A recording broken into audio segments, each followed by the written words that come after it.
2024 world കപ്പിലെ brand ambassadors Yuvraj Singh, Chris Gayle, Usain Bolt. അത് host ചെയ്യുന്നത് വെസ്റ്റ് ഇൻഡീസും USA ചേർന്നാണ് 2024 T20 വേൾഡ് കപ്പ് ഹോസ്റ്റ് ചെയ്യുന്നത്. അതിന്റെ brand ambassadors Yuvraj Singh, Chris Gayle, Usain bolt.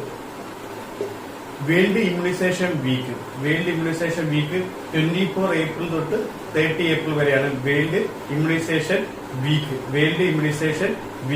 24 April തൊട്ട് 30 ഏപ്രിൽ വരെയാണ്.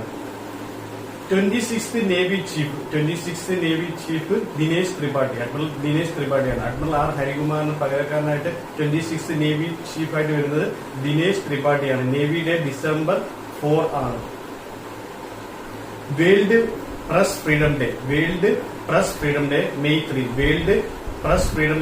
May 3. GST collection in April 2024. 2.10 lakh crore ആണ്. 2.10 lakh crore ആണ് GST collection.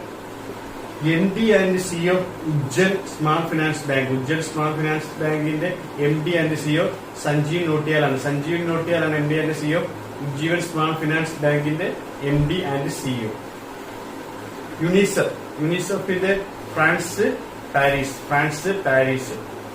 കരീന കപൂറിനെ യുനിസെഫിന്റെ ഇന്ത്യയുടെ ബ്രാൻഡ് അംബാസഡറായി കരീന കപൂറിനെ നിയമിച്ചു.